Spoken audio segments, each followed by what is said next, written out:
अस्सलामुअलैकुम dear student. बिस्मिल्लाहिर्रहमानिर्रहीम। आज का जो टॉपिक है हिस्ट्री ऑफ पीरियोडिक टेबल, जो कि लेक्चर नंबर 2 है पीरियोडिक टेबल के बारे में। सबसे पहले मेन साइंटिस्ट जिन्होंने कंट्रीब्यूट किया एक पीरियोडिक टेबल को अरेंज करने में, अल-राज़ी सर-ए-फ़हरिस्त हैं, डुब्राइनर, न्यूलैंड्स, मैनलीव्स और मौज़ले। अल-राज़ी ने जो अपनी पीरियोडिक टेबल को अरेंज किया तो उसने classify based on the physical and chemical properties, यानी कि फिज़िकल और जो केमिकल प्रॉपर्टीज़ थी इनकी बुनियाद पर एलिमेंट्स जो थे उस पर डिस्कवर जो थे उनको क्या किया गया, अरेंज किया गया। उसके बाद नेक्स्ट हमारे पास डुब्राइनर्स है, जो कि एक जर्मन केमिस्ट है। 1829 के अंदर इसने एक लॉ पेश किया जिसको लॉ ऑफ ट्राइएड्स कहते हैं। लॉ ऑफ ट्राइएड्स की जो डेफिनेशन है वो ये है कि ही observe the relationship between atomic masses, यानी कि atomic masses of the several group of 3 elements in this way that the central or middle elements had the atomic mass average of other 2 elements। इसका ये मतलब था law of ट्राइएड्स का कि इसने क्या किया, तीन एलिमेंट्स के इस तरह से ग्रुप बनाए कि फर्स्ट वन और लास्ट वन जो एलिमेंट्स था, तीन एलिमेंट्स को इस तरह से अरेंज किया कि फर्स्ट वन और लास्ट वन जो एलिमेंट्स थे इनके जो एटॉमिक मासेस थे, जैसे इसका एटॉमिक मासेस कैल्शियम का 40 है, जैसे हमारे पास बेरियम है इसका एटॉमिक मासेस 137 है। इनका क्या किया, उसने एवरेज लिया। जब इसने एवरेज लिया तो मिडल वन या सेंट्रल जो था उसका एटॉमिक मासेस आ गया। जैसे 88 हमारे पास जो है एटॉमिक मास है किस चीज़ का, स्ट्रांशियम का। इसी तरह से लिथियम है, लिथियम का एटॉमिक मास 7 है, जबकि हमारे पास पोटाशियम है इसका एटॉमिक मास 39 है। इनका जब उसने एवरेज लिया तो जो मिडल वन था जो कि सोडियम था इसका एटॉमिक मासेस आ गया, जो कि हमारे पास कितना होता है 23 होता है। डुब्राइनर के पीरियोडिक टेबल को इतनी ज़्यादा अहमियत हासिल नहीं हुई क्योंकि ये सिर्फ चंद एक एलिमेंट्स को अरेंज करने के लिए ठीक था। नेक्स्ट न्यूलैंड्स, जो कि 1864 के अंदर ब्रिटिश केमिस्ट हैं। इन्होंने एक लॉ पेश किया, इसको क्या कहते हैं, लॉ ऑफ ऑक्टेव्स कहते हैं। लॉ ऑफ ऑक्टेव्स के मुताबिक इसकी डेफिनेशन क्या है कि he noted that there was a repetition in the chemical properties of every 8th elements if they were arranged by their increasing atomic masses. उस वक्त जो एलिमेंट्स डिस्कवर थे वो टोटल 62 एलिमेंट्स थे, और इस लॉ ऑफ ऑक्टेव्स जो है बयान करता है कि अगर आप लोग 8 एलिमेंट्स का ग्रुप इस तरह से बनाएं कि एक ग्रुप के अंदर जो है 8 एलिमेंट्स आने चाहिए, तो उनकी जो केमिकल प्रॉपर्टीज़ हैं वो क्या हो जाती हैं, रिपीट हो जाती हैं। जैसा कि यहाँ पर जो है 8 एलिमेंट्स दिए गए हैं, जिनमें लिथियम है, बेरिलियम है, magnesium, carbon, nitrogen, oxygen, fluorine और नियॉन। इनके बाद जो 8th एलिमेंट्स आता है लिथियम के हिसाब से अगर गिने तो ये 8th एलिमेंट जो है सोडियम आता है। इसकी सेम प्रॉपर्टीज़ हैं लिथियम की तरह। इसी तरह से मैग्नीशियम है, बेरिलियम के लिहाज से मैग्नीशियम 8वां एलिमेंट्स आता है तो इसकी सेम प्रॉपर्टीज़ बेरिलियम जैसी है। इसी तरह से बोरोन में जो है 8वां एलिमेंट्स एल्यूमिनियम आता है तो इसकी सेम लाइक बोरोन है। कार्बन के बाद अगर देखें तो सिलिकॉन आ जाता है, नाइट्रोजन के बाद देखें तो फास्फोरस आ जाता है, ऑक्सीजन के बाद देखें तो सल्फ़र आ जाता है, क्लोरीन के बाद क्लोरीन आता है और नियॉन के बाद आर्गॉन आता है।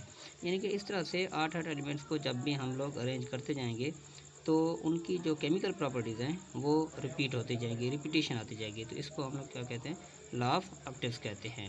नेक्स्ट हमारे पास जो साइंटिस्ट हैं इसके जो डिमेरिट्स हैं उसमें ये है कि no space was left for the undiscovered elements, यानी कि जो हमारे पास जो था न्यूलैंड्स था उसने कोई जगह नहीं छोड़ी पीरियोडिक टेबल के अंदर जिनके अंदर जो है ना अनडिस्कवर्ड एलिमेंट्स को अरेंज किया जा सके। As the noble gases were not known, जबकि नोबल गैसेस भी उस वक्त जो थी डिस्कवर नहीं थी। Next Dmitri Mendeleev's periodic table है जो कि 1871 के अंदर पेश किया गया। इसकी कुछ अहम प्रॉपर्टीज़ जो कि दर्ज हैं, इनमें से he presented the first regular periodic table, यानी कि पहला जो रेगुलर पीरियोडिक टेबल था वो मैनलीव्स ने पेश किया था। He introduce the periods and groups, इसने पीरियड और ग्रुप के बारे में बताया। पीरियड्स क्या होते हैं, पीरियड एक पीरियोडिक टेबल के अंदर हॉरिजॉन्टल रोज जितनी भी हैं उनको पीरियड्स कहते हैं, और मॉडर्न जो पीरियोडिक टेबल है उसके अंदर टोटल जो पीरियड्स हैं वो 7 हैं, उनकी तादाद जो है वो 7 है। इसी तरह से यानी कि ये पीरियड जो है ना हॉरिजॉन्टल रोज, या इसको हम लोग कहते हैं left to right left to right, यानी कि लेफ़्ट टू राइट जितनी भी हमारे पास लाइन होंगी उसको क्या कहेंगे, पीरियड्स का नाम देंगे। इसी तरह से ग्रुप जो हैं वर्टिकल कॉलम्स का मतलब क्या है कि टॉप टू बॉटम, कि टॉप टू बॉटम जितनी भी लाइंस होंगी उन सबको क्या कहा जाएगा, ग्रुप कहा जाएगा। और टोटल मॉडर्न पीरियोडिक टेबल के अंदर जो ग्रुप्स हैं वो तादाद के अंदर 18 है। इसके अलावा जो मैंडलीफ ने काम किया, इसने कुछ गैप्स भी छोड़ दिए थे। और जैसा कि जर्मीनियम है, ये एलिमेंट्स उस वक्त डिस्कवर नहीं था लेकिन बाद में डिस्कवर हुआ, इसके लिए उसने गैप्स छोड़ दिया था तो इसको वहाँ पर प्लेस किया गया।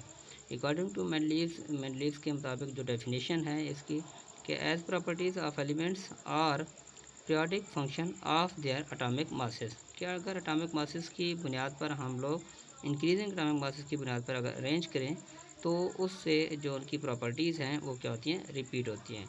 लेकिन इसका जो पीरियोडिक टेबल था उसको भी इतना ज़्यादा अहमियत हासिल नहीं हुई और ये फेल हो गया। उसकी वजूहत जो थी वो ये थी कि not explain the position of isotopes, कि जो मैंडलीफ था इसने आइसोटोप्स की पोजीशन को जो है ना वाज़ेह नहीं किया कि पीरियोडिक टेबल के अंदर आइसोटोप्स की पोजीशन कहाँ पर होगी। आइसोटोप्स क्या होते हैं कि अगर एक एलिमेंट्स का सेम एटॉमिक नंबर हो बट डिफरेंट मास नंबर रखते हो तो उसको क्या कहते हैं, आइसोटोप्स कहते हैं। जैसे अब फर्स्ट क्या कार्बन है, कार्बन का 6 एटॉमिक नंबर है और इस कार्बन का भी 6 एटॉमिक नंबर और यहाँ पर भी 6 है, लेकिन इनके मास नंबर जो है ना डिफरेंट अगर हो जाएं तो इस एलिमेंट्स की प्रॉपर्टीज़ को क्या कहते हैं, आइसोटोप्स कहते हैं। इसके अलावा क्या था कि इसने जो पीरियोडिक टेबल अरेंज किया वो एटॉमिक मासेस की बुनियाद पर अरेंज किया। तो एटॉमिक मासेस की बुनियाद पर अरेंज करना इतना ज़्यादा काफ़ी नहीं था कि इतने बड़े पीरियोडिक टेबल को क्या किया जाए, अरेंज किया जाए।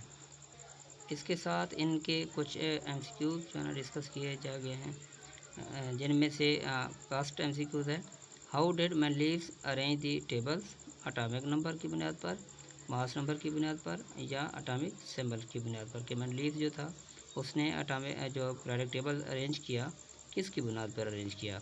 सेकंड वन है कि elements in the same vertical groups of periodic table have the same, कि एक ही ग्रुप के अंदर आने वाले एलिमेंट्स की क्या चीज़ सेम हो सकती है, कि number of valence electron, B option है एटॉमिक नंबर, सी ऑप्शन है मास नंबर, डी ऑप्शन है atomic volume.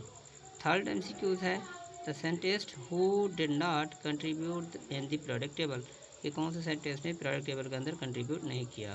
First one option है अल-राज़ी, सेकंड वन है मौज़ले और थर्ड वन है डी मॉर्केटेसो। और फोर्थ एमसीक्यूज है the concept of triads was introduced by, के जो ट्राइएड्स का लॉ था किसने पेश किया था, टूब्राइनर ने, न्यूलैंड ने या अल-राज़ी ने।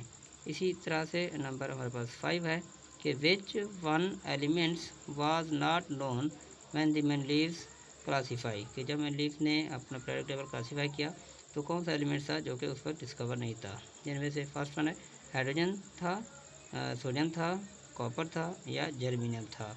तो स्टूडेंट्स आप लोग इनके आंसर जो है कमेंट्स में दे सकते हैं और आप लोगों को कोई मसला आता है फिर आप लोग डिस्कस कर सकते हैं, कमेंट में आप लोग पूछ सकते हैं। अल्लाह ताला हम सब लोगों का हमें नासिर हो।